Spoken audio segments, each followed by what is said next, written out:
Así que le invito a abrir la palabra de Dios esta mañana y volvemos al Evangelio de Mateo. Y hoy es el último mensaje, última predicación de este 2023.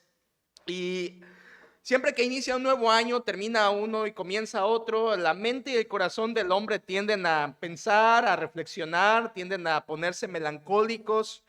El corazón del hombre tiende a pensar, ¿qué va a pasar en este nuevo año? ¿Cómo va a ser este nuevo año? ¿Iré a llegar al fin de este año? Y el corazón de verdad puede existir temores, puede existir angustias respecto a lo que va a pasar con nosotros y con las personas que amamos en este nuevo año. Es normal, es totalmente habitual tener ese tipo de pensamientos.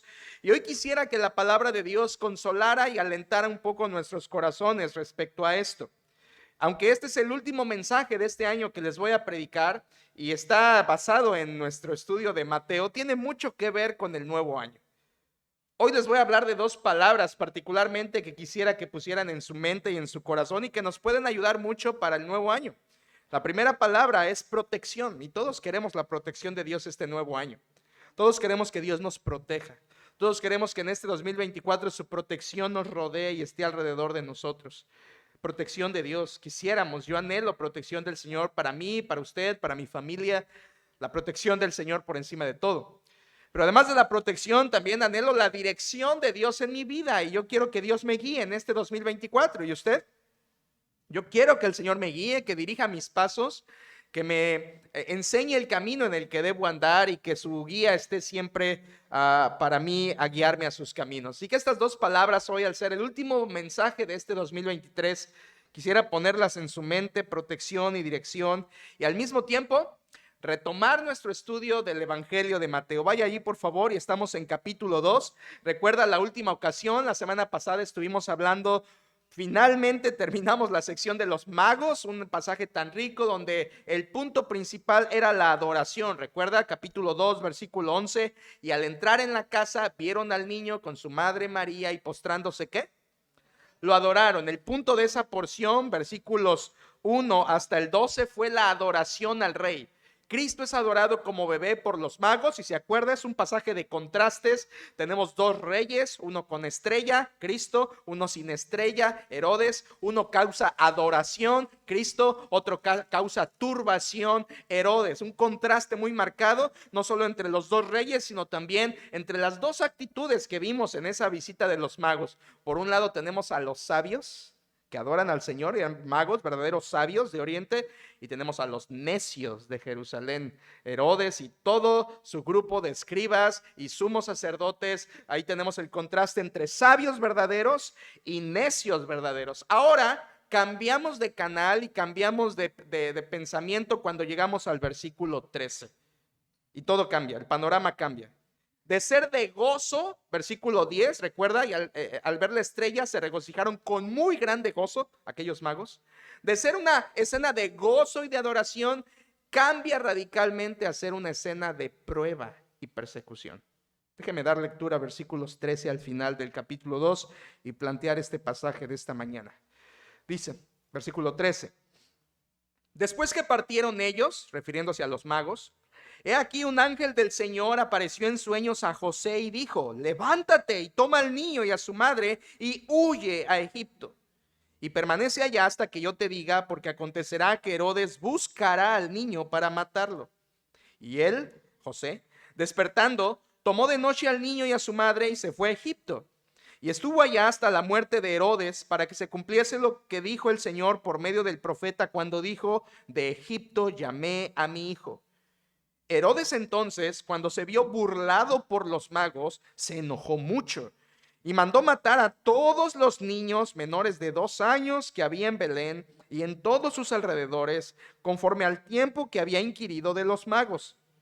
Entonces se cumplió lo que fue dicho por el profeta Jeremías cuando dijo, voz fue oída en Ramá, grande lamentación, lloro y gemido, Raquel que llora a sus hijos, y no quiso ser consolada porque perecieron. Pero después de muerto Herodes, he aquí un ángel del Señor apareció en sueños a José en Egipto, diciendo, levántate, toma al niño y a su madre y vete a tierra de Israel, porque han muerto los que procuraban la muerte del niño. Entonces él se levantó y tomó al niño y a su madre y vino a tierra de Israel. Pero oyendo que Arquelao reinaba en Judea en lugar de Herodes su padre, tuvo temor de ir allá. Pero avisado por revelación en sueños, se fue a la región de Galilea y vino y habitó en la ciudad que se llama Nazaret, para que se cumpliese lo que fue dicho por los profetas, que habría de ser llamado Nazareno. Cambia totalmente el panorama. De ser de gozo en la adoración de los magos, ahora el pasaje cambia a ser de prueba y persecución al niño nacido. Me crea o no, esto que acabamos de leer es un pasaje de combate, de guerra, de batalla. Lo que tenemos aquí es un pasaje bélico, un pasaje donde dos reyes combaten. Y usted dirá, ¿y cuáles? Yo no vi batalla. Por favor, recuerde, versículo 13 dice que el niño tiene que huir porque lo van a buscar. Versículo 16 dice que otro rey lo manda a matar. Versículo 18 narra una masacre triste de bebés. Versículo 19 dice que muere uno de los reyes. Y versículo 23 dice que finalmente el otro rey queda vivo y regresa a su casa triunfante. Aquí tenemos un combate, hermanos. Yo no sé si alguna vez has leído esta porción y te habías notado que no solo Mateo está describiendo lo que pasa. Mateo no solo está diciendo Jesús huyó a Egipto y luego regresó. Mateo está queriendo no narrarnos algo. Mateo está queriendo demostrarnos algo.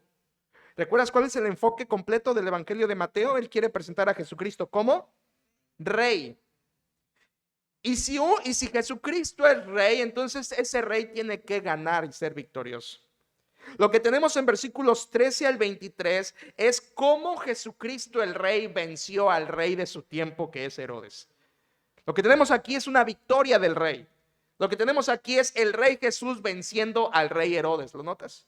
Aquí tenemos, por ejemplo, dos reyes, Jesús y Herodes. Tenemos dos ejércitos, el ejército de Herodes y el ejército de Jesús, que era José y María únicamente, y el poder de Dios de ellos. Tenemos a dos fuerzas, la fuerza humana de Herodes, la fuerza divina que acompañaba y protegía a Jesucristo. Y tenemos dos tácticas, la matanza de Herodes y la huida del rey Jesucristo. ¿Lo notas? Esto es un pasaje de guerra, es un pasaje de victoria donde dos reyes combaten y solamente uno sobrevive y vence. El otro termina muerto y derrotado. Escucha esto. Si Jesucristo es el rey, ese rey tiene que vencer y ser victorioso. Y es lo que Mateo tiene en mente. Y quiere demostrarnos que Jesucristo no solamente tiene por derecho el trono por el linaje. ¿Te acuerdas? Capítulo 1, viene de David, viene de Abraham. Es una de sus credenciales. Y le llamo credenciales porque es la forma en que Mateo demuestra que Jesucristo es ese rey. Y Mateo está mostrando credenciales que demuestran esto. La primera credencial que demostró, ¿te acuerdas? En capítulo 1 fue que Jesús proviene de Abraham, origen racial, y proviene de David, origen real. Su linaje, su genealogía de Cristo le da derecho al trono. Luego no solamente el linaje, en el mismo capítulo 1 vimos el mensaje del ángel donde la profecía anunciaba y le dijo a María y le dijo a José que ese ser que nacería es nada más y nada menos que Emmanuel. Así que la profecía, el mensaje de la profecía anunciaba que ese rey, ese ser que nacería es el rey esperado por los judíos. Tenemos la credencial del linaje, tenemos la credencial del mensaje, Cristo es el Emmanuel. Y tenemos también la credencial, la última que vimos, del homenaje. Cristo fue homenajeado por los magos como un rey debe ser homenajeado. La adoración de los magos demostró que Cristo es rey porque Él merece pleitesía, merece homenaje. Y tenemos aquí la cuarta credencial. Si Cristo es rey, debe demostrarlo por su linaje, debe demostrarlo por el mensaje, debe demostrarlo por el homenaje, debe demostrarlo por ser un rey triunfante. Y aquí tenemos en estos versículos cómo Cristo vence como rey al rey Herodes de su tiempo. Y es lo que quiere mostrar Mateo, hermanos. Yo quisiera transmitirles esto. Estos versículos hablan del rey victorioso. de Cristo venciendo. Ahora, siendo un niño, siendo un bebé de meses, ya ganaba batallas, ya vencía a reyes de su tiempo. Y nada más y nada menos que al rey Herodes. Esto es la primera victoria del rey Jesucristo. Ahora, todo lo que vamos a estudiar a continuación, usted va a ir viendo y le voy a tratar de ir mostrando. Hay varios tintes judíos, hay varios detalles muy interesantes que hacen alusión al Antiguo Testamento sobre imágenes, ilustraciones, historias, que los primeros lectores de Mateo, que fueron judíos, se identificaban bastante al leerlo. Nosotros tenemos que hacer referencia al Antiguo Testamento, pero ellos leían esto y de inmediato les parecía interesante porque hacía mucha referencia a la historia de Israel. Por ejemplo, aquí tenemos a un rey siendo perseguido por otro rey. ¿Recuerdas algo así parecido en el Antiguo Testamento?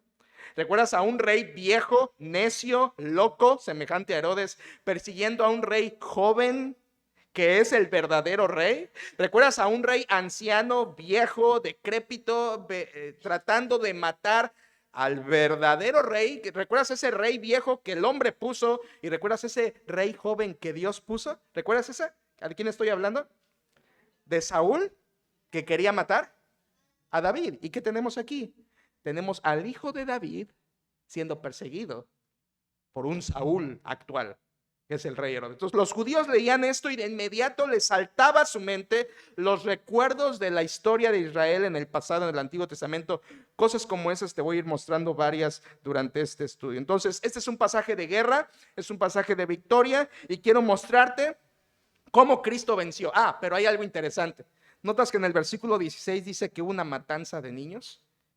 Y sabes, ahí cuando una persona lee la Biblia y llega a ese versículo, es donde detiene muchas veces y dice, ¿por qué Dios permitió eso? ¿Por qué Dios permitió matanza de bebés? Si Dios es bueno, si Dios es misericordioso, ¿por qué permitió que Herodes matara a bebés así? De esta manera. Y es una partecita que muchas personas toman para negar, oponerse y estar en contra de Dios. Hoy te voy a tratar de dar una respuesta bíblica a esto. Y te pido que me acompañes en el mensaje, lo haré. Quiero contestar una pregunta con todo este mensaje. Si Jesús es el rey que derrota a Herodes y obtiene la victoria como rey vencedor, ¿cómo lo hizo? ¿Cómo lo hizo? Y traigo dos respuestas, que es mi bosquejo esta mañana. Si Cristo es el rey victorioso, ¿cómo lo hizo? Primera respuesta, protección divina. Protección divina. Y vamos a ir desde el versículo 13 hasta el 18, mirando cómo Dios protegió a su hijo. Lo que vemos en esta huida a Egipto es la protección divina. Mira el versículo 13, dice, después que partieron ellos, he aquí un ángel del Señor apareció en sueños a José y dijo, levántate y toma al niño y a su madre y huye a Egipto y permanece allá hasta que yo te diga, porque acontecerá que Herodes buscará al niño para matar. De inmediato, Dios sabe que Herodes va a buscar matar al niño. Esto es increíble porque Dios es omnisciente, ¿verdad? Dios sabe todas las cosas. Aquí no está buscando Herodes al niño. ¿Qué dice el ángel? Buscará al niño para matarlo. Dios, como Dios omnisciente, sabe lo que va a hacer Herodes. Incluso Dios conoce el corazón de los impíos y sabe lo que van a hacer. Y por eso manda a su ángel que le muestre a José en sueños. Por cierto, este es el segundo sueño de 4 que José tuvo en capítulo 1 y capítulo 2. ¿Recuerdas? El primer sueño fue en capítulo 1, versículo 19, cuando el ángel le dice que tome a María como su mujer, que no tenga miedo de eso. Ahora es el segundo sueño que José tiene. Esto es una revelación especial, hermanos. Dios habló por sueños. Escucha esto. Dios habló, no habla por sueños actualmente, pero lo hizo. Ahora quiero explicarle esto. La palabra ahí que dice que soñó, que Dios le reveló en sueños a José, es interesante. Es la palabra original griega onar. No viene de ahí nuestra palabra soñar, pero se parecen, ¿verdad? Es la palabra griega onar. Solamente aparece 6 veces en el Nuevo Testamento. Esto es interesante, ¿eh? Porque aquí hay personas que creen que hoy Dios sigue hablando por sueños. Déjame decirte que esa palabra aparece solo 6 veces en el Nuevo Testamento. Solo 6. Y todas ellas tienen que ver con Jesús. Todas. 4 de ellas tienen que ver con que José soñó, Dios le dio un mensaje. Una quinta de ellas tiene que ver con los magos, que Dios les reveló en sueños a los magos que no volvieran a Herodes. Y la sexta y última también aparece en Mateo, tiene que ver con la esposa de Pilato, que le dijo a Pilato, ¿recuerdas? No tengas nada que ver con este justo porque he padecido mucho en sueños por causa de él. Son todas las veces que aparece la palabra soñar en griego en el Nuevo Testamento. ¿Tú crees que Dios habla hoy por sueños? No, la Biblia no dice eso. Pero en ese tiempo lo hacía Dios porque no estaba la revelación escrita como la Biblia la tenemos hoy. Así que José tiene un sueño. ¿Y cuál fue el mensaje de ese sueño? Huye, huye. La palabra fugó, de donde viene nuestra palabra fuga. Fúgate, escápate. José toma al niño y a su madre. ¿Recuerdas eso? Te mostré que hay 5 veces que aparece esto en el pasaje. El niño y su madre, el niño y su madre, el niño y su madre. ¿Quién era el importante? ¿La madre? No, es claro que es el niño. El que tiene la predominancia en esa familia es el niño. Por eso el ángel le dice, toma al niño y a su madre. Además, el ángel no le dice, toma a tu hijo y a tu esposa. ¿Notas eso? No podía decir eso el ángel porque Jesús no era hijo de José.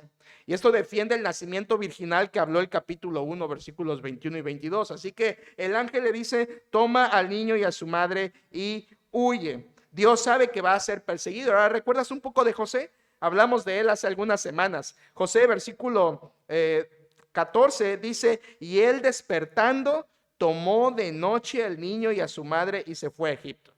José obedeció. ¿Te acuerdas que nos dijo en el capítulo 1 que él era un dikaios? Es un justo, es la palabra justo, quiere decir obediente a Dios, obediente a la ley, obediente al gobierno, un hombre moralmente recto. José era un hombre moralmente correcto, era pecador, pero era justo en el sentido que obedecía a Dios. Ahora recibe la revelación, José toma al niño y a su madre, huye a Egipto. ¿Y qué hace José? Lo obedece de inmediato. Esto es obediencia inmediata. Yo me imagino ahí algunos mexicanos diciendo, ¿a Egipto? Señor, tan lejos, no hay otra forma. Señor, no puedo esconderme de otra manera más sencilla. Ay, qué pesado, Señor. ¿Por qué? Aquí estás viendo la protección de Dios sobre José, María y el niño. Pero esa protección de Dios exigía que José huyera.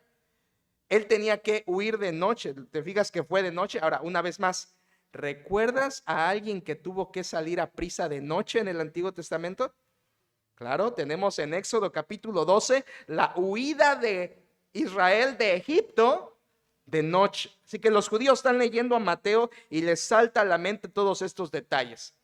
El ángel le dice a José, vete a Egipto. No les da a escoger, le dice específicamente a dónde ir, le dice, huye a Egipto. Ahora nosotros conocemos Egipto por el Antiguo Testamento, allá estuvo Israel, allá estuvo José, conocemos de los faraones. Quiero hablarte para los tiempos de José y María y Jesús, ¿qué era Egipto? Ya no era el mismo de antes. Para el tiempo de José, cuando el ángel le dice, huye a Egipto, Egipto está muy al sur, tú lo sabes en el mapa, está muy al sur de Israel, y para ese tiempo era una nación de refugio para Israel muy amigable. Egipto era una buena zona para judíos. Estaba fuera de la jurisdicción de Herodes y cobijaban y albergaban muy bien a los judíos. Y esto es debido a que te acuerdas que en el periodo intertestamentario hubo un gobierno griego que fue comandado por Alejandro el Grande o Alejandro Magno. Y Alejandro Magno fue bueno con los judíos. De hecho, él propició que se tradujera el Antiguo Testamento del hebreo al griego, y ahí tenemos la versión Septuaginta del Antiguo Testamento, que era la que se usaba en tiempos de Jesús, la versión griega del Antiguo Testamento. De hecho, los apóstoles, cuando citan el Antiguo Testamento, no citan el hebreo, citan la Septuaginta, porque Alejandro Magno había sido muy afable con los judíos durante ese tiempo, y en Egipto había una capital que se llamaba Alejandría. Alejandro Magno le puso su nombre, Alejandría. Y Alejandría era la capital y era una ciudad, según los historiadores, llena de judíos. Filón, un historiador judío de esa época, nos dice que había alrededor de 1 millón de judíos en Alejandría. Así que huir a Egipto iba a ser algo amigable, iba a ser algo bueno, era una buena zona, era un buen lugar para poder llegar y huir. Estaba llena de colonias judías, había sinagogas, todo era perfecto para huir. Solo había un problema, hermanos. ¿Sabes cuál era ese problema? Egipto estaba muy lejos de Belén.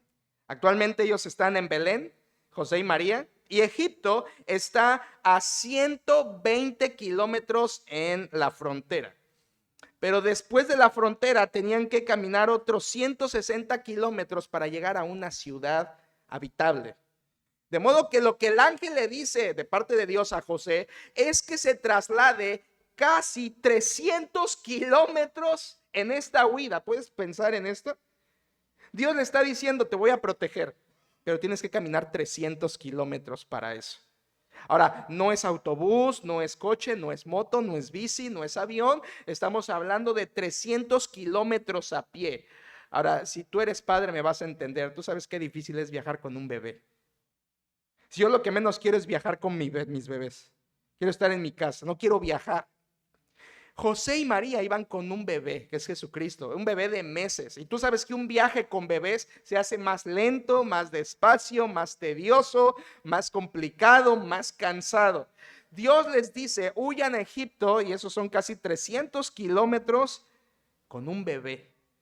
Más o menos les pudo haber llevado unos 15 días, probablemente, depende cuánto hayan avanzado, unos 15 a 20 días para llegar hasta ese lugar. Ahora tú dirás, ¿por qué tanto? ¿Por qué? ¿Que Dios no los pudo haber protegido milagrosamente? Y yo pensé eso, y sí, Dios pudo hacerlo.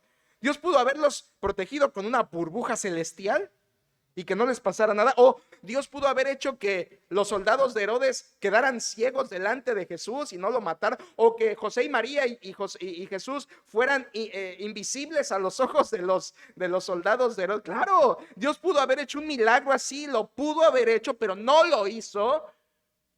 Porque Dios a veces nos quiere proteger por los medios normales humanos. Y aquí Dios está protegiendo a su hijo y a José y a María. ¿Y cómo? Huyan 300 kilómetros, pero yo los voy a proteger. Escucha esto, iglesia, escúchalo. La protección de Dios no excluye esfuerzos humanos. Dios te puede proteger, pero exige que tú estés esforzándote en hacer su voluntad. Dios le dijo a José, huye. Si huyes, mi protección está contigo. Si te quedas, mi protección no está contigo. Es básicamente lo que le está diciendo Dios. Algunas personas piensan, no, Dios me va a proteger, me va a proteger, me va a proteger, me va a proteger, y yo no tengo que hacer nada porque Dios me protege, y Dios es omnipotente, omnipresente, Él me va a proteger, sea lo que haga, esté donde esté, Dios me va a proteger. Eso no es cierto. Si tú no estás en el área de la voluntad de Dios, el Señor no te protege. Tú tienes que estar bajo su voluntad, en obediencia a Él, y Él te protege. De modo que la protección de Dios no excluye esfuerzos humanos en obedecer su palabra. Aquí tenemos a José, huye, Dios va a protegerlo junto con José y Jesús. Y tú dirás, un viaje tan largo y que no costó dinero, ¿cómo comían? Bueno, ¿te acuerdas que el día anterior acababan de recibir oro, incienso y mirra? Dios suplió eso para este viaje y para que pudieran costear todos los gastos que esto implicaba. Dios está protegiendo por medio de José. Ahora, yo no sé si te fijaste en algo, un detalle precioso. A ustedes que les gustan, a algunos de ustedes les gustan las cosas prácticas de los mensajes y se aburren todo el mensaje, nada más cuando hay algo práctico despiertan. Aquí les va algo práctico. ¿Te fijas a quién le dice el ángel que proteja a la familia? ¿A quién? ¿A María? A María estaba ahí. María no se había ido, María estaba ahí. Pero ¿a quién le manda Dios que proteja a esa familia? Al varón. Porque el varón es el líder espiritual. Ay, ¿qué significa eso? Que protege a la familia. ¿Y qué significa que protege a la familia? Que le hace muros grandes para que el huracán no le dañe. No. Que guía a su familia por la voluntad de Dios.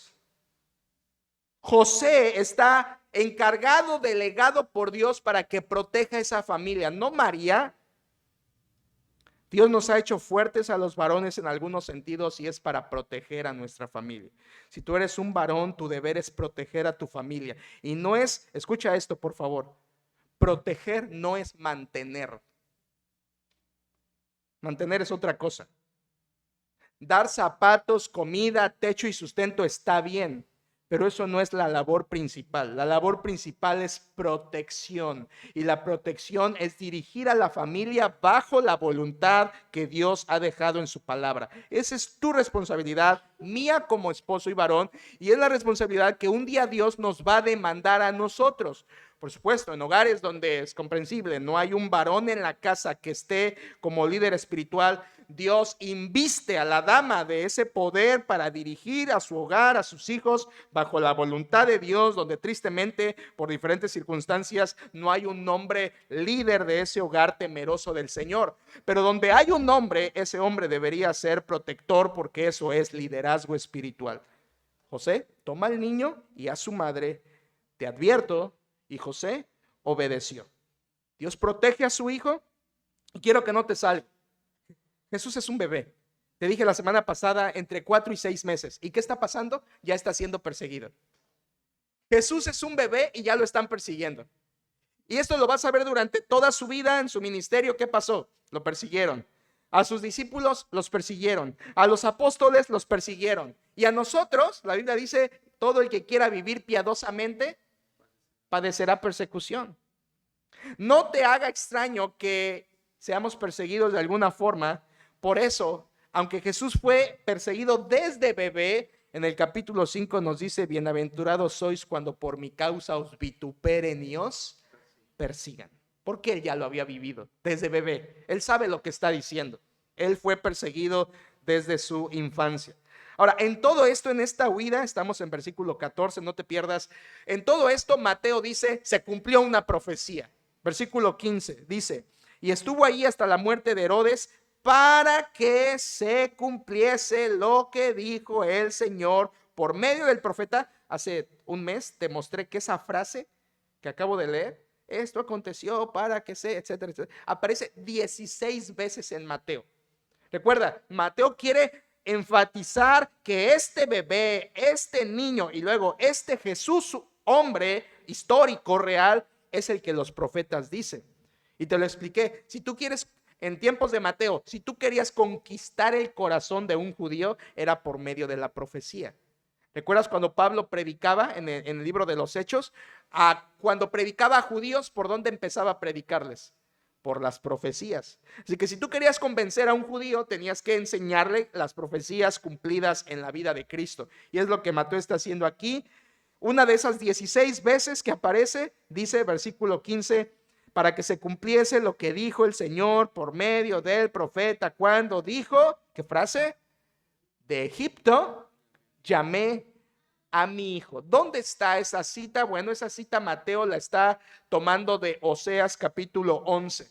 En Oseas 11, Oseas el profeta dice esta frase, hablando de parte de Dios, de Egipto llamé a mi hijo. Ahora quiero que pongas un poco de tu mente. Ya sabes que una predicación no es para estar así en directo, tienes que poner masa encefálica porque la palabra de Dios es así, tienes que pensarla, tienes que entenderla. Piensa en esto. Cuando Oseas dice eso, está hablando de un evento de hace 700 años antes de Oseas, que fue la salida de Egipto. El pueblo de Israel salió de Egipto 700 años antes que existiera Oseas. Ahora, Oseas existió 700 años antes de José, María y Jesús. Estamos hablando que esta cita que mete aquí Mateo de la salida de Egipto del pueblo de Israel había ocurrido hace 1400 años. Y Dios dice por medio de Mateo, eso que pasó, que yo llamé de Egipto a mi hijo, el pueblo de Israel, era solamente una ilustración de cuando iba yo a llamar a mi verdadero hijo de Egipto, que es el Señor Jesucristo. Déjame contextualizarte más, un poco más. Oseas, ¿recuerdas a Oseas? Lo estudiamos en su momento. El libro de Oseas es un libro de decadencia, es un libro triste, es un libro de adulterio espiritual, ¿te acuerdas? Israel en tiempos de Oseas se había ido hacia los ídolos, se había ido a la adoración pagana y era como una prostituta Israel, ¿te acuerdas de eso? Y entonces Oseas tenía a su esposa y Dios le dice, cásate, y luego esa esposa que se llamaba, ¿te acuerdas? Gomer, esa Gomer se vuelve una ramera. Y todo esto lo permitió Dios. Y luego Dios le dice a Oseas, ve y cásate con esa ramera, que es tu esposa, pero cásate con ella. otra vez. Y todo esto tú dirás, qué raro le hizo Dios eso. Es que lo que Dios quería era mostrar que eso es lo que Él estaba haciendo con Israel. Israel era esa prostituta espiritualmente hablando como nación. Israel se había desviado de Dios, había dejado a su marido, a Jehová, y se había ido tras ídolos, falsos maridos. Y lo que Dios dice es, a pesar de que te has ido, Israel, yo te sigo amando. Y yo sigo siendo fiel como Dios para contigo. Entonces, Oseas es un libro de fracaso, donde muestra un pueblo infiel, pero muestra a un Dios fiel. Israel, pueblo infiel, Jehová, Dios fiel. ¿Y qué dice en ese tiempo Dios a Oseas? Fui tan fiel que hace 700 años de Egipto llamé a mi hijo. Eso demuestra la fidelidad de Dios. Y así como Dios fue fiel en proteger a Israel sacándolo de Egipto, ahora 1400 años después, Dios es fiel en proteger a su hijo unigénito sacándolo de Egipto. Ahora, hermanos, solamente un poquito de doctrina para que entendamos mejor. Deja que te caiga bien esto. A esto se le llama tipología. No lo tienes que memorizar, pero óyelo y tratemos de entenderlo juntos. A esto se le llama tipología. ¿Qué es tipología? Que en el Antiguo Testamento había un símbolo, una ilustración, un evento, algo que pasó, que realmente señalaba o anticipaba o anunciaba de forma anticipada algo que sucedería en el Nuevo Testamento. Eso se le llama tipología. Es un tipo y un antitipo, o el cumplimiento del tipo. Un tipo y un antitipo es distinto a la profecía. Déjame darte un ejemplo para que lo entiendas mejor. ¿Te acuerdas que en el Antiguo Testamento, el libro de Números, Dios le mandó a Moisés levantar una serpiente? ¿En dónde? En el desierto. Y no dijo nada a Moisés, solamente levantó el asta. Era una ilustración. Pero cuando tú vas al Nuevo Testamento, en Juan capítulo 3, Jesucristo dice que y como Moisés levantó la serpiente en el desierto, así es necesario que el Hijo del Hombre sea. Entonces Jesucristo está diciendo, esa serpiente que Moisés levantó era un tipo de lo que yo voy a hacer verdaderamente. ¿Me explico mejor?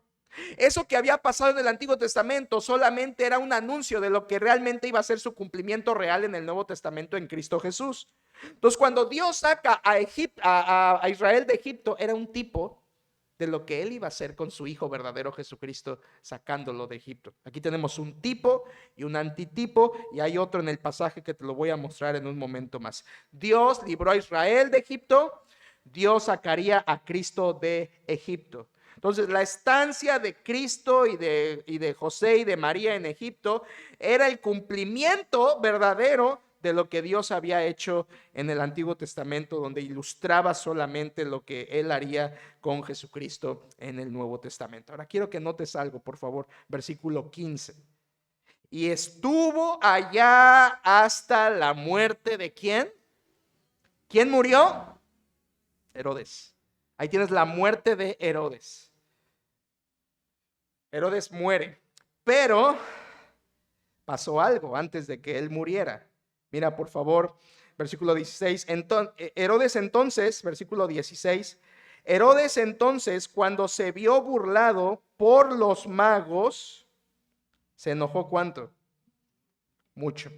Y mandó matar a todos los niños menores de 2 años que había en Belén y en todos sus alrededores, conforme al tiempo que había inquirido de los magos. Antes de que Herodes muriera, mandó matar a todos los niños de Belén menores de 2 años.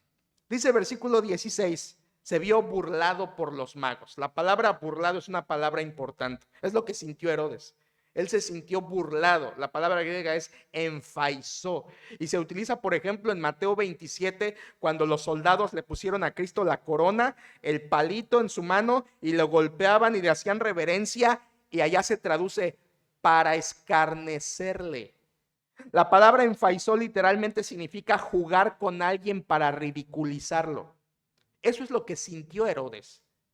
Estos magos jugaron conmigo para hacerme quedar mal. Ahora, eso es lo que sintió Herodes, no es lo que hicieron los magos.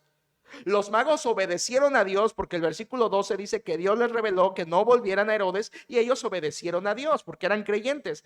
Pero en su cólera y en su mente pervertida de Herodes, él dijo, los magos me han jugado mal. Los magos han jugado conmigo y me están haciendo quedar mal para ridiculizarme. ¿Qué te quiero decir con esto? Que en el corazón y la mente de Herodes se golpeó su orgullo. ¿Y sabes qué va a hacer Herodes con el orgullo golpeado? Ya sabes, te he hablado suficiente de Herodes. ¿Qué va a hacer Herodes así, hermanos? Matar.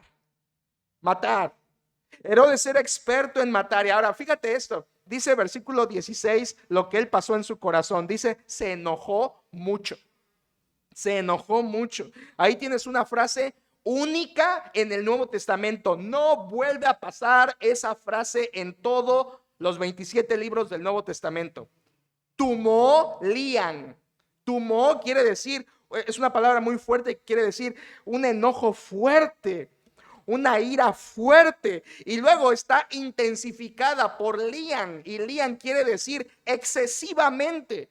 Entonces, literalmente el griego está diciendo Herodes se enojó mucho en exceso. Podríamos traducirlo más fácil, decir Herodes fue controlado por una furia tremenda. No fue un enojo sencillo, fue una ira tremenda que Herodes sintió en su corazón. Ahora, piensa en esto, Herodes ya odiaba a Cristo. Él ya lo odiaba. En capítulo 2, versículo 4, dice, ¿dónde está ese rey de los judíos? Quiero matarlo. Quiero matarlo. Díganme dónde está cuando lo encuentren para que yo vaya y lo adore. Realmente no quería eso, quería matarlo. Él ya lo odiaba. Al odio de Herodes contra Cristo, ahora le suma la ira. Aquí tenemos a un Herodes que odia y a un Herodes que se enoja. Esta mezcla de odio de Herodes con odio y enojo va a causar una tristeza, va a correr sangre. ¿Te acuerdas que él mató a su esposa? Bueno, a una de sus esposas. Herodes había ahorcado a Mariamne, una de sus esposas, había ahogado a su cuñado, que por cierto fue, hoy tú lo dices y fue algo curioso, estaban según así está en la historia, estaban en la piscina de Herodes nadando, él y su cuñado, y Herodes dio órdenes a sus siervos de que jugaran con su cuñado y en un momento del juego lo hundieran hasta que se muriera ahogado, y luego Herodes, para demostrar que había sido muy golpeado por la muerte de su cuñado, pagó y costeó un funeral carísimo donde él mismo fue detrás del féretro llorando. Él mismo lo había mandado matar. Era un falso, era un perverso, era un psicópata, era un matón, era un sangriento, cruel. Mató a su esposa, mató a su cuñado, ¿te acuerdas? Mató a 2 de sus hijos que eran inocentes y por acusaciones falsas los había matado. Así que Herodes era un matón, era lo que yo digo, una persona excelente en el asesinato. Un genio del asesinato, pero no solo mataba individuos. Herodes también sabía matar grupos de personas. Por ejemplo, cuando Herodes sube al trono, la primera vez, sube al trono, dice la historia que al sentarse en el trono, una de sus primeras órdenes mandó asesinar al Sanedrín. ¿Sabes cuántos eran en el Sanedrín? 70 ancianos de Israel que controlaban y gobernaban el Sanedrín. 70 ancianos. Cuando Herodes sube al trono, lo primero que hace es los manda a matar. 70 personas. También dice la historia que durante su gobierno, Herodes hubo una ocasión en la que mandó una matanza improvisada de 300 oficiales de la corte. Así que Herodes no solo mataba gente, mataba también grupos de gente.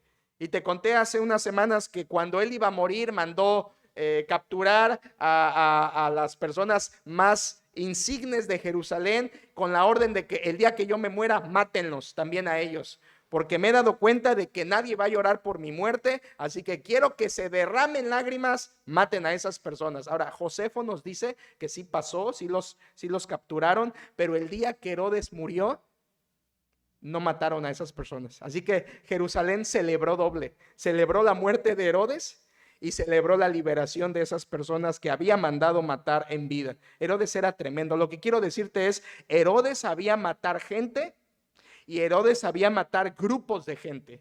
Era un homicida, pero también era un genocida. Tú sabes lo que es genocida, que mata grupos. Herodes era esto. Y lo que va a hacer a continuación, en nuestros días se le llama infanticidio. Versículo 16. Mandó matar a todos los niños menores de 2 años que había en Belén. Infanticidio. Herodes manda matar, y eso lo hacía Roma, comúnmente eso lo hacía Roma. Roma mataba a niños, mataba a infantes en ese tiempo, y lo hacía por 2 razones. La primera de ellas era para quitar a todos los niños deformes o enfermos. Era algo que hacía Roma en ese tiempo, para deshacerse de niños que tenían algún mal.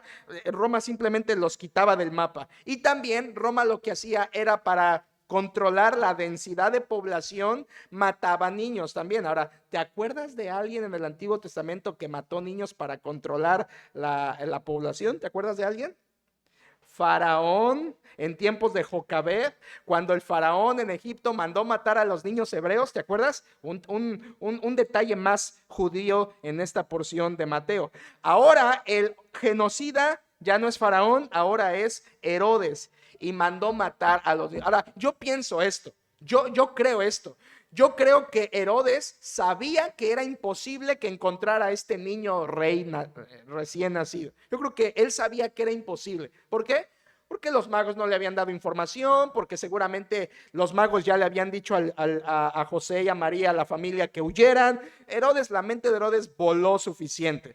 Y yo creo que Herodes sabía que no lo iba a encontrar, pero mandó matar a los niños solamente para desahogar su furia, su ira, su cólera. Era un hombre así, que no tenía paz si no derramaba sangre. Era un hombre paranoico. Ahora, yo pienso también en esto. Herodes era un hombre de 70 años cuando esto pasa. Había gobernado en Judea, en Israel, más de 40 años. Peor que Porfirio Díaz, ¿verdad? O casi como Porfirio Díaz. Era un hombre terrible, y él, piénsalo, Herodes no iba a vivir para ver el reinado de ese bebé. O sea, Herodes iba a morir, y murió en un par de semanas, como te voy a decir. Pero él murió. O sea, qué mente tan enferma, que ni vas a vivir para ver a ese rey, pero aún así lo quieres matar. Ahora piensa esto otro. También el pecado de Herodes fue peor, porque él sabía que a quien estaba persiguiendo era al Cristo. Al Cristo. En capítulo 2 también vimos cuando él manda a preguntar, él dice, ¿dónde va a nacer el Cristo? O sea, Herodes sabía que el bebé que está buscando es el Cristo, y eso aumenta su crimen. Eso empeora su crimen, porque sabe que está buscando al Hijo de Dios. Está en contra de Dios. Ahora déjame decirte unas últimas cosas de Herodes. Herodes, en pocas palabras, era un maldito. Y no lo estoy ofendiendo, escúchame. Herodes era un hombre maldito. Tú dirás, pastor, estás ofendiendo al pobre Herodes. Bueno, ni era pobre, ni estoy ofendiendo. Estoy diciendo lo que la Escritura dice.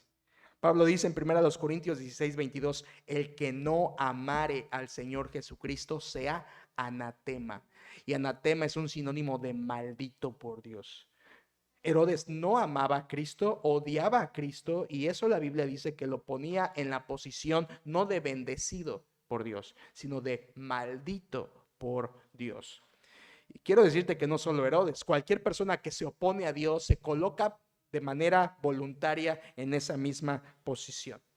En esto, Mateo, volvamos al texto, ve que otra profecía se cumple. Por favor, ve el siguiente versículo 17, dice, entonces se cumplió lo que fue dicho por el profeta Jeremías cuando dijo, y aquí va otra profecía, voz fue oída en Ramá, grande lamentación, lloro y gemido, Raquel que llora a sus hijos y no quiso ser consolada porque perecieron. Entonces Herodes mandó ese infanticidio, y él, sin saber, qué precioso es Dios, Herodes, sin saber, está siendo instrumento para cumplir la profecía de Dios. Aún Dios puede usar la vida de un impío para cumplir sus planes. Aquí tenemos a un Herodes mandando matar a los niños. Y por cierto, hermanos, solamente como un dato importante, a veces leemos estas porciones y decimos, ¿cuántos niños habrán muerto? Centenares, miles. No, hermanos, no. Belén era muy pequeño, era una aldehuela. Los historiadores dicen que los niños que entraban en ese rango de 2 años para abajo pudieron haber sido por lo mucho 15 o 20, no más.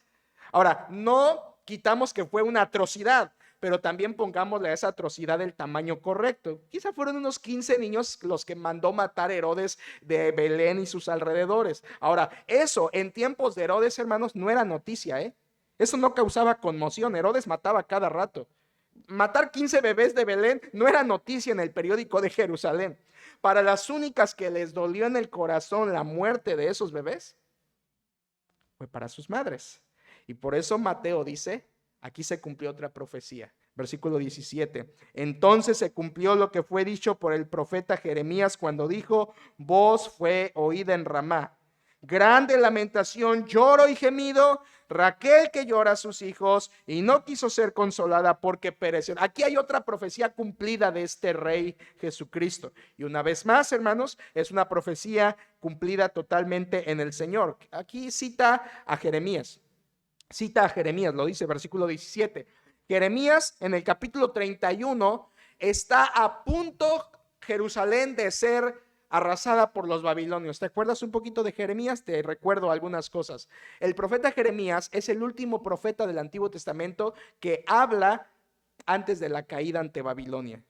Los caldeos, Babilonia, ya iban a entrar. Jeremías lo vio. Jeremías sufrió el cautiverio, la entrada de Babilonia, cómo destruyeron a Jerusalén, destruyeron el templo. Jeremías lo vio. Por eso tú tienes en el Antiguo Testamento a Jeremías escribiendo su libro profético, Jeremías, y escribiendo Lamentaciones, el libro donde él llora por la caída de Jerusalén ante los babilonios. Entonces, el profeta Jeremías escribe como un profeta que está diciendo la tristeza, la inminencia, el anuncio inevitable del juicio de Dios hacia Israel por causa de su pecado. Los babilonios iban a entrar, iban a destruir, y Jeremías describe el hambre, Jeremías describe el cautiverio, Jeremías describe la muerte de tantos judíos durante la entrada de Babilonia a conquistar Jerusalén. Y dice Jeremías, voz fue oída en Ramá. ¿Qué pasó en Ramá? Bueno, Ramá era una ciudad ahí un poquito al norte. ¿Y qué pasó en Ramá? Dice la Biblia que en Ramá, según Jeremías 40, en Ramá es donde Nabucodonosor juntó a todos los cautivos antes de llevarlos a Babilonia. Ramá fue el lugar donde él reunió, ya después de haber matado, destruido y todo, en Ramá juntó a los cautivos. Y ahí dice Jeremías, ahí yo me imaginé a Raquel llorando por sus hijos. Ahora, quiero que recuerdes algo. Raquel no está viva en tiempos de Jeremías. Raquel había muerto muchos siglos atrás. ¿Recuerdas quién es Raquel? Raquel es una de las esposas de Jacob o de Israel. Raquel es la autora de esa frase tan conocida por las mujeres que dijo Raquel, dame hijos o me muero. ¿Te acuerdas de esa Raquel? Entonces, Raquel era una mujer que amó a sus hijos y cuando no los tenía los ansiaba y cuando los tuvo los amó. Ella tuvo 2 hijos. Uno de ellos fue José, ¿te acuerdas? José, el gran amado hijo José. Y José tuvo un hijo que se llamó Efraín. Ahora, ¿tú te recuerdas cómo se le llamaba a toda la zona del norte de Israel? A las tribus del norte se les conocía como Efraín. Como Efraín, el nieto de Raquel, hijo de José. Pero el otro hijo de Raquel se llamó Benjamín. ¿Y sabes dónde estaba posicionada la tribu de Benjamín? En el sur. Así que simbólicamente Jeremías está diciendo Raquel es la madre de todo Israel. Raquel es la madre de toda la nación porque simbólicamente ella da a luz a todas las tribus, a todo el territorio israelita. Y por eso dice Raquel que llora a sus hijos. Por toda la pérdida que hubo de bebés, de adultos, cuando Nabucodonosor entró y conquistó la tierra. Ahora, hay un detalle curioso. ¿Sabes dónde fue enterrada Raquel? En Belén. Belén estaba, ahí estaba la tumba de Raquel. Así que es algo precioso cuando tú armas las piezas de esto y Jeremías dice, así Raquel, simbólicamente representando a todas las madres. Ahora, una vez más, hermanos, Herodes, sin saberlo, está cumpliendo la profecía de Dios. Herodes ni quería, ni sabía, ni entendía, pero estaba cumpliendo una profecía de parte de Dios. ¿Cuál? de que así como las madres lloraron por sus hijos en el juicio del cautiverio babilónico, así las madres lloraron por los bebés de Belén en la matanza de Herodes. Esto prefiguraba la matanza de Herodes a estos bebés. Y aquí es donde quiero contestarte rápidamente. ¿Por qué Dios permitió esta matanza? ¿Por qué Dios, si es bueno, permitió que niños inocentes eran inocentes? Sí, eran inocentes en el sentido que no habían hecho nada contra Herodes. Eran pecadores sin duda. Pero ¿por qué Dios permitió que niños inocentes de esta situación con Herodes murieran? ¿Sabes? Aquí es donde muchas personas que se oponen a la fe y al cristianismo encuentran una traba muy fuerte, porque llegan a decirnos cosas como: yo creería en tu Dios si entendiera por qué hace ese tipo de cosas. Tu Dios no es bueno. Y llegan a pensar cosas como que Dios simplemente juega con la humanidad, juega a matarlos y lo hace sin importar. Una vez hablé con una persona que me dijo: a ver, si Jesucristo vino y murió por los pecados, ¿qué pasó con los miles de millones de personas que vivieron antes de Jesús? Si él no había muerto y resucitado, ¿qué pasó con toda esa gente que se perdió? Y la palabra que usó fue: ¿qué merma de humanidad tiene Dios? ¿Qué Dios tan tonto que perdió tantos seres humanos antes de la cruz? Por supuesto, eso no enseña la Biblia. La Biblia dice que las personas que creyeron por fe en el Antiguo Testamento fueron salvas, como Abraham.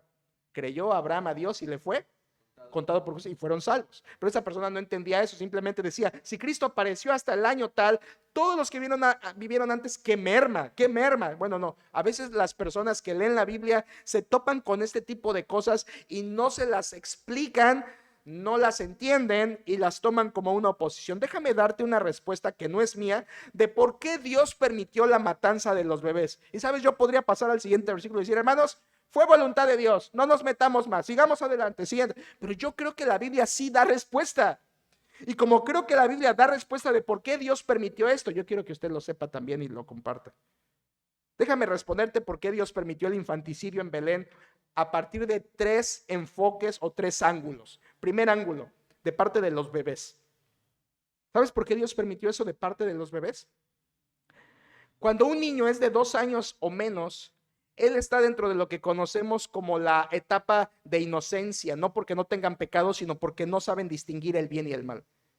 Cuando un niño está bajo la inocencia, está bajo la misericordia de Dios. ¿Y tú sabes qué le pasa a un niño de esa edad que muere? ¿Sabes qué le pasa? La Biblia dice que va delante del Señor. ¿Recuerdas la historia de David y su hijo? Yo ya no voy a él, él ya no viene a mí, yo voy a él. Un hijo, cuando no está todavía en la etapa madura para discernir el bien y el mal, creer o no creer, esa etapa de infancia está bajo la misericordia salvífica de Dios. Y cuando un bebé como los de Belén mueren, esas almas no se perdieron. Dios salvó esas almas. Así que de parte de los bebés, despreocúpate. Ellos fueron a la presencia del Señor. ¿Y sabes qué? Mejor que hayan ido a la presencia del Señor, porque esos bebés iban a crecer, iban a convertirse seguramente en fariseos, escribas. ¿Y qué crees que iban a pensar de Jesús? No lo iban a querer. Así que mejor que el Señor se los haya llevado. De parte de los bebés, Dios los salvó. Piensa en ese ángulo. Siguiente ángulo, más interesante todavía. Bueno, ¿y qué hay de parte de los padres? Los padres sufrieron mucho, las mamás, los papás, al ver a sus hijos morir, hayan sido 15 o 20, pero fue un sufrimiento. Y yo te voy a decir: sí, fue un sufrimiento para sus padres. ¿Por qué lo permitió? Te voy a contestar por qué lo permitió. ¿Dónde estaban esos papás de Belén cuando el niño Jesús nace? ¿Lo adoraron? ¿Lo exaltaron? ¿Lo esperaron? ¿Lo reconocieron? No, lo rechazaron. Solamente unos pobres pastores que llegaron la noche del nacimiento, unos extranjeros magos que llegaron unos meses después, pero los de Belén brillaron por su ausencia en el nacimiento de Jesús. Sabían que era la aldea donde nacería el Cristo, sabían que ahí había pasado algo, pero ¿sabes qué? Lo rechazaron. ¿Y sabes qué pasa con los que rechazan a Cristo? Juicio. Los padres de Belén rechazaron al niño y Dios en juicio les quitó a sus niños. ¡Ah, qué fuerte! Es lo que dice la Biblia, hermanos. Rechaza al hijo y el padre te rechaza. Aquí tenemos un juicio de tú dices, pastor, ¿fue un juicio a esos padres? Sí, creo que fue un juicio a esos padres. Por haber rechazado al bebé que había nacido, no lo adoraron, no lo recibieron y Dios en juicio les quita a sus hijos. Suena un poco fuerte, déjame darte un poquito más para que le creas a la Biblia. 70 años después, cuando las tropas de Roma van a entrar, 70 años después de esto, van a entrar ahí a todo el territorio de Israel, van a matar a 1,000,000 de judíos. ¿Y sabes por qué lo permitió Dios? Por juicio, porque no creyeron en el Mesías y por juicio Dios destruyó. Ahora tú dirás, ¿en serio? Déjame darte una más. En el futuro, hermanos, todavía no ha pasado. En el futuro, cuando Dios permita que el anticristo venga a esta tierra, ¿sabes? Una de las tareas que se va a dedicar a hacer el anticristo es aniquilar judíos. ¿Por qué? Porque rechazaron. Juan capítulo 1, a lo suyo vino y los suyos no le recibieron. Y el que no cree ya ha sido condenado. ¿Sabes por qué Dios permitió la matanza de estos bebés? Los bebés no sufrieron, fueron al cielo. Los padres por juicio. Y tercer ángulo. ¿Y Dios? Desde la perspectiva de Dios, es sencillo. Dios fue soberano y Dios fue justo. Dios fue soberano y Dios fue justo. Dios protegió a su Hijo, Jesucristo, al mismo tiempo que juzgaba al pueblo. Qué Dios tan perfecto el de la Biblia. Protege a Jesús al mismo tiempo que juzga al pueblo. ¿Estás conmigo, hermano? Qué precioso Dios. ¿No aprobamos lo que hizo Herodes? Él es responsable de su propio pecado, pero Dios estaba por encima de Herodes, controlando todo, y Dios protegía a su hijo, salvando el alma de esos bebés, responsabilizando a Herodes y juzgando a los judíos. Todo en un solo paquete. Ese es Dios. Ese es Dios. Ojalá lo hayas pescado. Dios protegió a su hijo, al rey, cumplió la profecía y, por cierto, se va a Egipto. ¿Sabes otra persona que fue a Egipto en el Antiguo Testamento? Sí, yo sé, José fue a Egipto, Israel fue a Egipto, pero acaba de decir una profecía de Jeremías. ¿Sabías que Jeremías también fue a Egipto? Igual huyendo. Aquí tenemos otro paralelo con el Antiguo Testamento de Jesús, con la historia judía. Ahora, quiero ir allá, hermanos. Toma fuerzas, por favor. Dice el versículo que huyeron a Egipto. Hubo lamentación en Belén y todo eso, sí, pero ellos fueron a Egipto. ¿Qué sabemos de Egipto? ¿Qué hizo José y María con Jesús en Egipto? Bueno, hermano, la Biblia no dice nada. No dice, no hay por qué inventar cosas, pero te quiero compartir dos cosas, eso sí. Quiero compartir las leyendas y me gusta compartírtelo porque nos hace imaginar y puede ser útil pensar en esto, es bonito. Hay leyendas, aclaro, leyendas falsas de cosas que supuestamente pasaron en Egipto con José y la familia. Obviamente eso no está en la Biblia, no son ciertas, pero son bonitos pensamientos que podemos reflexionar simplemente. Por ejemplo, hay una leyenda que cuentan que durante el viaje de José, María y Jesús a Egipto fueron asaltados por 2 ladrones.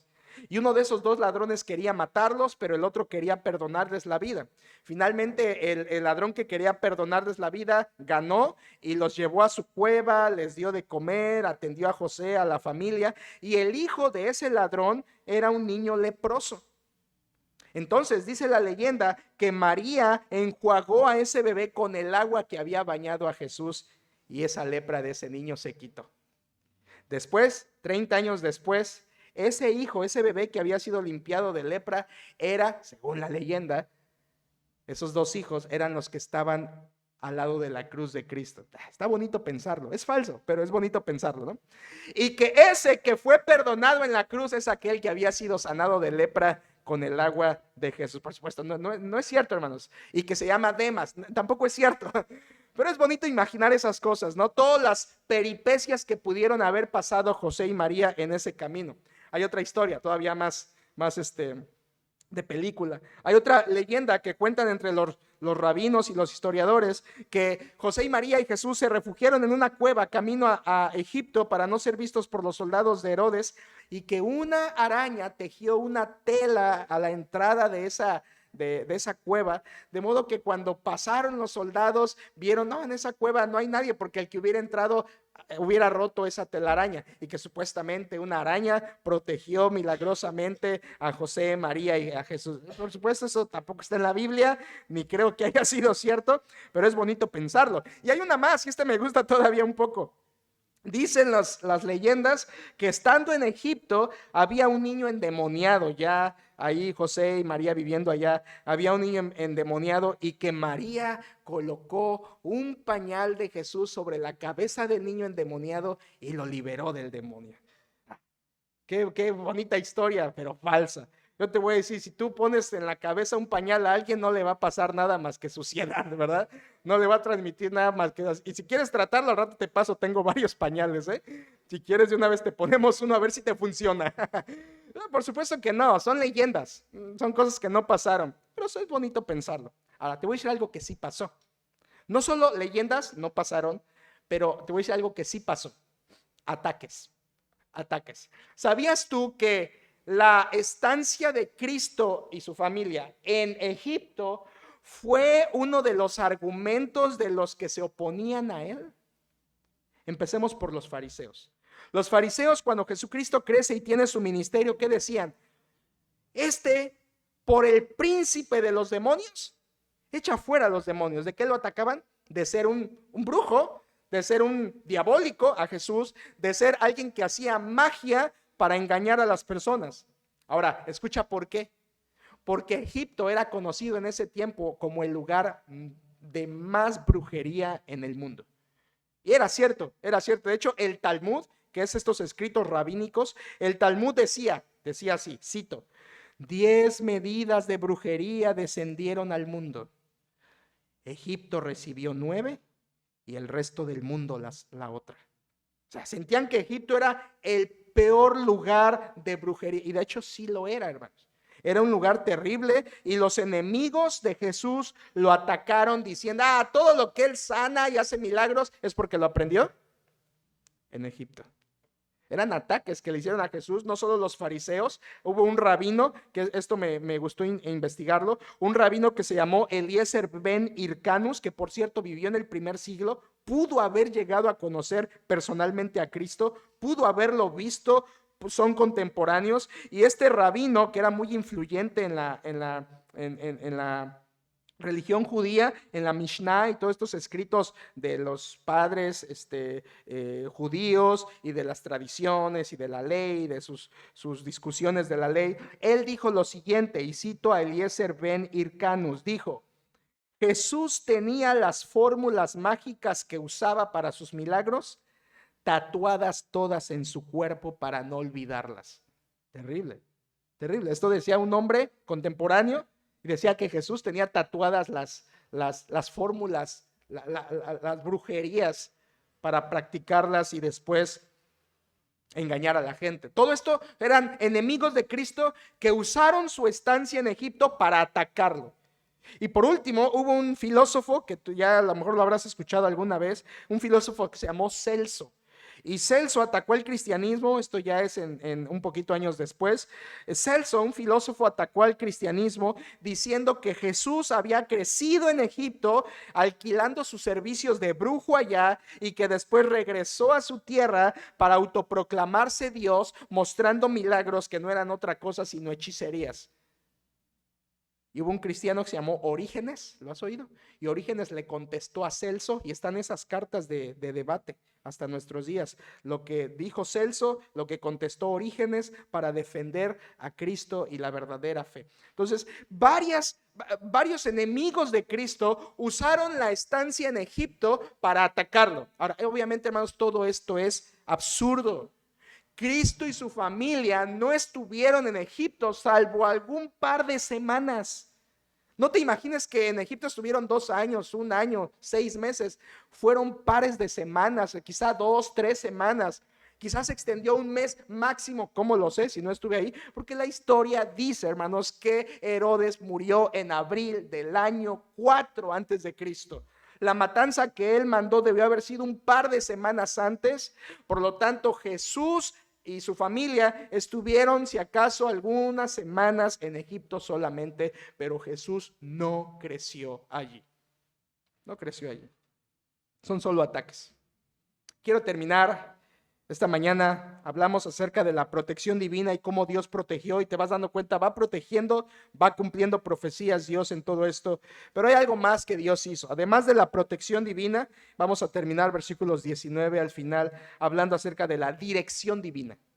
Esto es nuestro bosquejo. Protección divina, versículos 13 al 18, y dirección divina, versículos 19 al 23. ¿Qué hizo Dios? Después de que los protege, los dirige.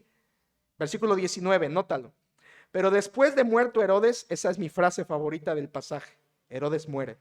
Pero después de muerto Herodes, he aquí un ángel del Señor apareció en sueños a José en Egipto, diciendo: levántate, toma al niño y a su madre, vete a tierra de Israel, porque han muerto los que procuraban la muerte del niño. ¿Notas el plural? ¿Han muerto el qué?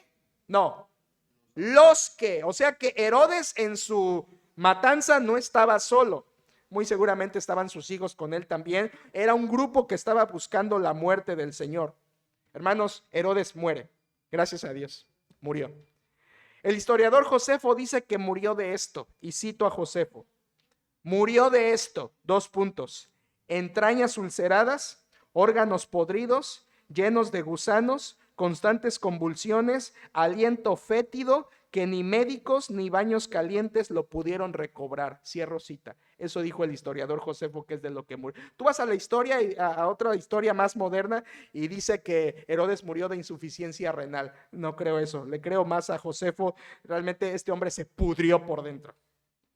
No sé si habría sido un cáncer, no sé, pero se pudrió literalmente por dentro, alguna enfermedad, alguna infección, alguna úlcera, no sé, pero esto dice Josefo, y realmente fue un juicio a su vida por su pecado. Fue un juicio a su vida por su pecado. 5 días antes de morir, Herodes manda ejecutar a otro hijo, el tercero. Ese sí era culpable, y lo mandó matar 5 días antes de morir. Después, Herodes se retiró a Jericó, que era la ciudad más bonita que había edificado, y murió allí. Murió allí. Por fin. Ese rey pierde, ese rey muere. Y el rey Jesucristo gana, vive. Mire por favor otra vez versículo 19. Después de muerto Herodes, un ángel del Señor le aparece en sueños a José. ¿Sabes, hermano? Esta es la tercera de cuarta revelación que José recibe en sueños. ¿Y sabes por qué en sueños? Porque creo que aquí hay una ilustración muy bonita, una enseñanza, mejor dicho, muy bonita. ¿Por qué Dios le hablaba a José solo en sueños? ¿Te fijas que a María sí fue una visión real? El ángel le habló a María, María platicó con el ángel. ¿Cómo será esto? No conozco varón. Pero José no. José es en sueños, solamente escucha, no hables. Eso me encantó, hermanos, porque José es una ilustración de nosotros. Tú cuando vas a la palabra de Dios no debes de tener preguntas, tú solamente debes tener obediencia. Lo que Dios quiere se hace. No preguntas, sin chistar, sin reclamar, sin dudar. Simplemente José recibía en sueños esa revelación, sin diálogo, sin nada de poder, chance para hablar, solo para someterse, siendo pasivo, solo para obedecer lo que Dios le decía. Esto es paralelo con nosotros. Nosotros también debemos ser iguales. Nosotros debemos obedecer al Señor en todo lo que nos diga, sin altercar jamás contra Él. José recibe este sueño y regresa. ¿Cuánto tuvo que viajar? Otros 300 kilómetros de regreso para... ¿Te imaginas a María? José apenas está corriendo el primer mes de renta y ya nos vamos otra vez de regreso. José, por favor. Bueno, hermanos, es la protección de Dios y ahora es la dirección de Dios. Dios le está diciendo a José: ya, suficiente, ya murió Herodes y los que querían la muerte, ahora regrésense. Por favor, ve, hermano, varón sobre todo que estás aquí, te lo digo a ti y a mí. ¿Ves que José en ningún momento fue flojo? ¿Ves que José no dijo: ay, no hay otra forma más fácil? ¿No hay otra forma más sencilla? Señor, me puedo quedar aquí en Egipto. Al cabo, Egipto, Nazaret, es lo mismo. ¿Te fijas que no hay pereza en este hombre, en José? No hay ninguna palabra de oposición a lo que Dios le estaba diciendo. José era simplemente obediencia inmediata. Lo que le pide ahora es: Dios a José le dice, échate otros 300 kilómetros de caminata, José. Otros. Esfuérzate. Y aquí te va otra lección, hermano. Si quieres seguir la dirección de Dios en tu vida, esto exige esfuerzo. Exige esfuerzo. La guía de Dios no excluye esfuerzo nuestro. Así como la protección de Dios no excluye esfuerzo nuestro, la dirección de Dios no excluye esfuerzo nuestro. ¿Quieres que Dios te guíe este año? ¿Quieres que Dios te proteja este año? Mantente como José en la zona de obediencia a Dios. Esta es una gran lección de José. Si quieres seguir la dirección de Dios, ten por seguro que te va a costar obedecer y esforzarte por obedecer como José. Pero José tuvo miedo. Ve por favor las partes finales.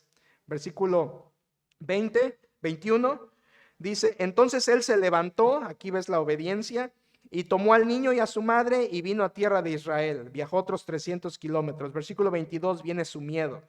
Pero oyendo que Arquelao reinaba en Judea en lugar de Herodes su padre, tuvo temor de ir allá, pero avisado por revelación en sueños se fue a la región de Galilea. Ahora, José empieza a regresar y dice, no quiero ir a Judea. Porque está alguien que se llama, ¿cómo? Arquelao. ¿Qué pasó, hermanos, después de Herodes? Solamente para que lo sepas.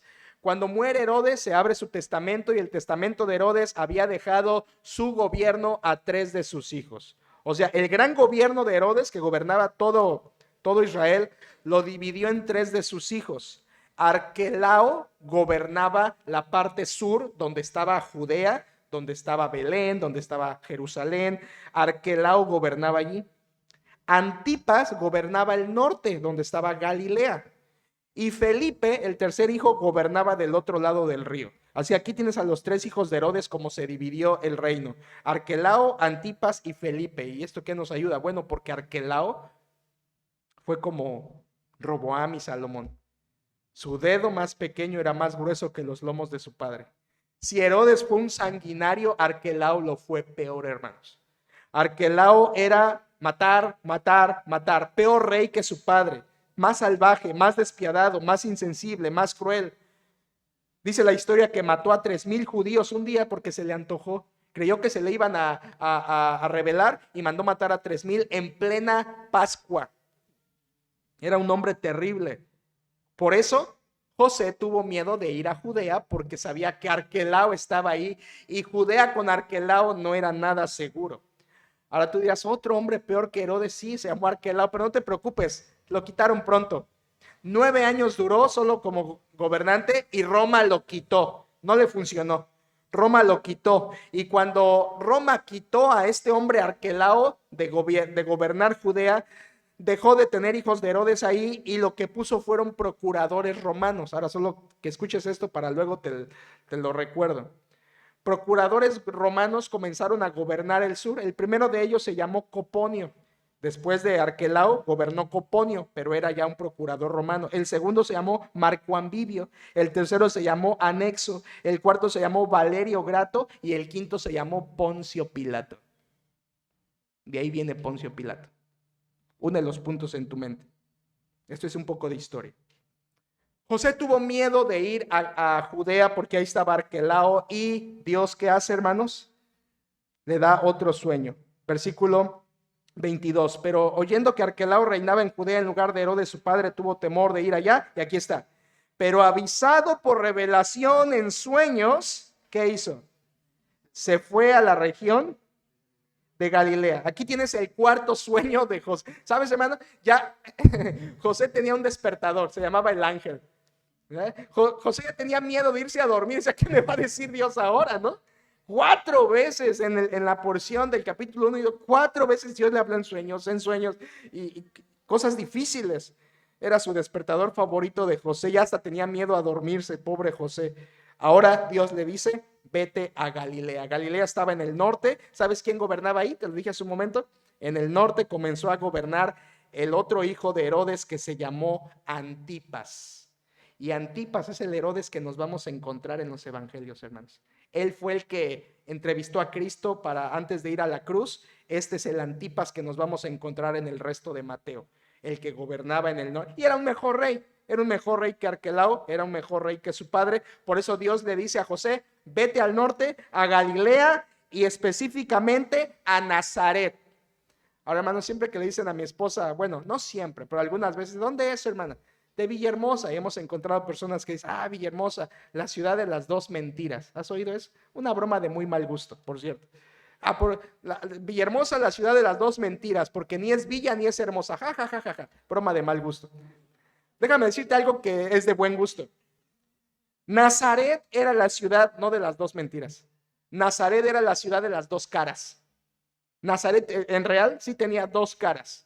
Una de las caras de Nazaret, para que conozcas dónde creció Jesús. Nazaret primero era una ciudad de importancia significativa. Tú a veces ves las películas, Nazaret, hay una pobre aldea fea. No, Nazaret era importante, hermanos, al menos por tres cosas. Número uno, porque en Nazaret tenían una vista panorámica preciosa. Dicen los estudiosos que te subías a un cerro de Nazaret y veías de este lado, bueno, ustedes serían de este lado, alcanzabas a ver el mar muerto. De este lado, volteabas a ver y estaba el río Jordán. Volteabas hacia el sur y se veía el lago de Galilea. Era un lugar precioso en cuanto a vista. Tenías una visión muy bonita desde Nazaret. Era un lugar muy hermoso incluso hasta la fecha. Ahora, no solo era su panorámica, también por Nazaret atravesaban, escúchalo, las dos carreteras más importantes de Israel. Las dos carreteras más importantes, una de ellas era la carretera de norte a sur, conocida también como Camino del Sur, la que va de Damasco hasta Egipto. Todo atraviesa la nación, pasaba por Nazaret. Y la otra carretera era la carretera transversal, no esta, ¿verdad? La carretera transversal de allá, que iba a Tolemaida. Entonces, por Nazaret hacía esto las carreteras, de norte a sur, de este a oeste. ¿Sabes qué dice eso? Jesús creció viendo gente de todo mundo, de todo el mundo. Jesús creció. William Barclay, un comentarista bíblico, dice que Nazaret era la puerta del mundo. Por ahí pasaba toda clase de naciones, toda clase de personas. Los que querían ir al este pasaban por Nazaret, los que querían ir al sur pasaban por Nazaret, los que querían ir al norte, como para Roma, pasaban por Nazaret. Era un lugar de gran importancia y tenía conexión con todo el mundo por toda clase de personas. Era un lugar importante, pero tenía otra cara. Suena muy bonito, pero tenía otra cara, hermanos. Nazaret tenía otra cara, y es que era una ciudad de muy mala reputación. Pero en este caso no solo era su reputación, era cierto. Nazaret era conocido por la clase de personas toscas, violentas, groseras, de mal proceder, rudos. Tú sabes que tristemente así también aquí en México. A veces hay personas que, es así. Eso a mí no me gusta. Creo que es grosero. Pero acá no era algo falso, era cierto. Nazaret era conocido por ser un lugar de gente grosera, tosca, violenta, y te lo voy a demostrar. ¿Te acuerdas que allá en Juan capítulo 1 le dicen a Natanael, hoy hemos hallado al Mesías, a Jesús de Nazaret? Y dice Natanael, ¿de Nazaret puede salir algo de bueno? Ahora escucha, tú dirás, ese Natanael chistoso, ¿verdad? Se está burlando de Nazaret. No, hermanos. Natanael no se está burlando de Nazaret. Natanael está diciendo la verdad, porque el siguiente versículo, allá en Juan 1, Jesús llega y le dice a Natanael, he aquí un verdadero israelita en el cual no hay engaño. Así que lo que dijo Natanael era cierto.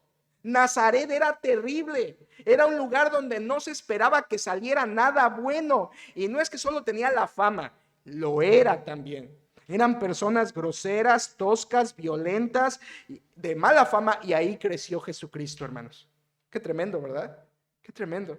Ahí es cuando vemos que se cumple lo que dice Pablo en Efesios capítulo 4, versículo 9, que Cristo había descendido a las partes más bajas de la tierra.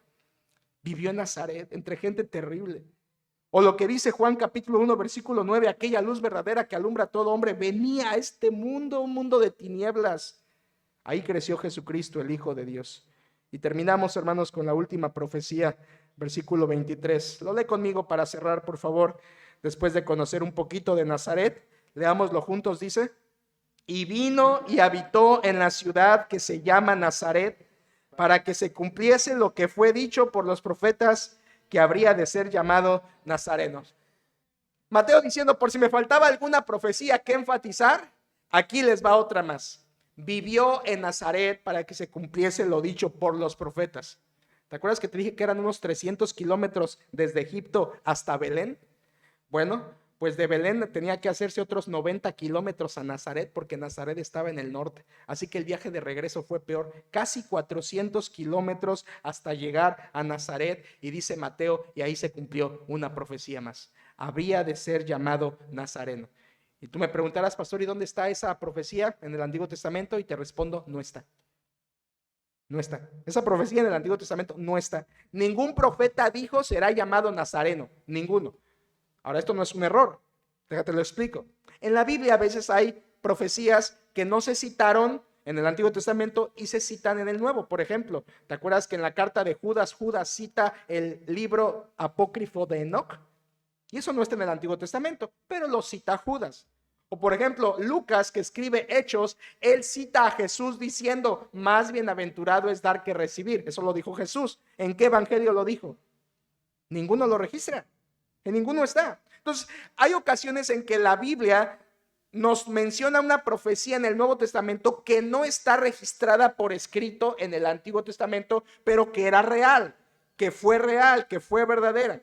Algunas personas han dicho, no, es que ahí lo que Mateo quiso decir fue un juego de palabras y tratan de acomodar una sugerencia para resolver este problema de la profecía no escrita en el Antiguo Testamento. Y algunas personas dicen, es que Mateo está jugando con el hebreo. Y te explico por qué. Porque en Isaías capítulo 11, versículo 1, dice que un vástago se levantaría de David. ¿Te acuerdas? Un vástago. Y la palabra vástago en hebreo es la palabra netzer. Y la palabra nazareno en hebreo es notzri. Entonces, se parece. Entonces, Mateo está jugando con términos hebreos que los hebreos entendían. Y mi opinión es no. No, porque aquí dice que los profetas en plural habían dicho que se llamaría Nazareno. Y ahí solamente está mencionando a Isaías. No hay otro que haya dicho de un vástago.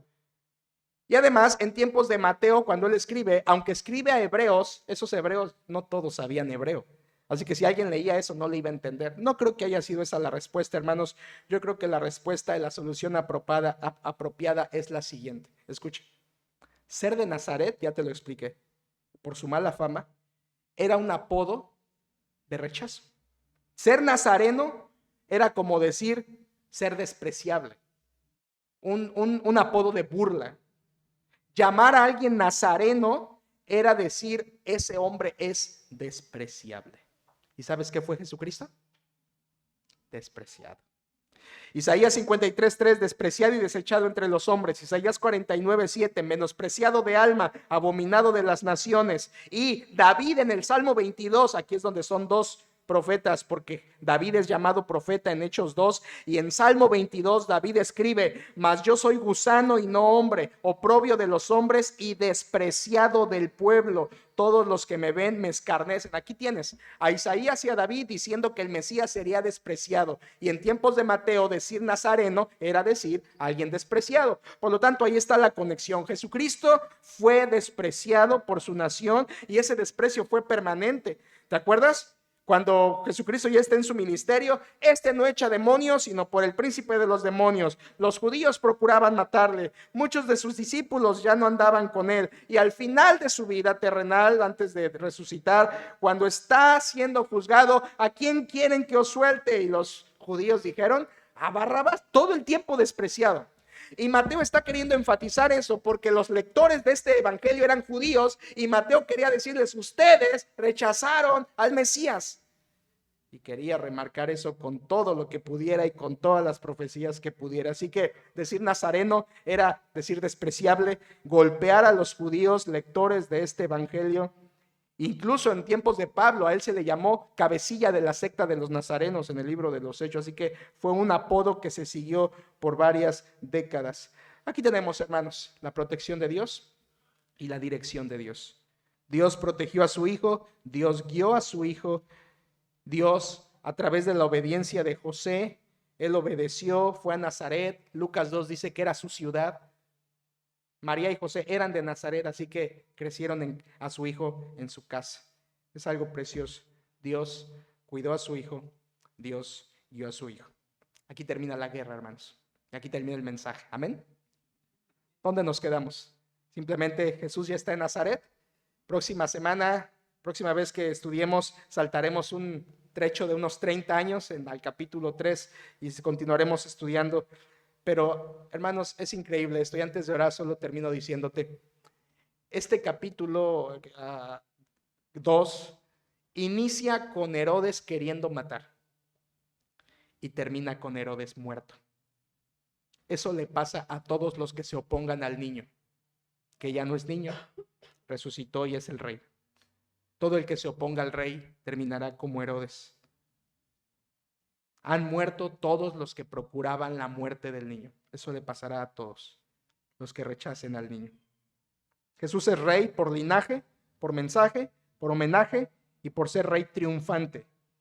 Hermanos, que en este nuevo año Dios bendiga tu vida con su protección y su guía. Pero aprendiste ya de José que Dios no va a dar eso si no estás en obediencia a Él. Vamos a orar. Señor nuestro Dios, te damos gracias por tu palabra.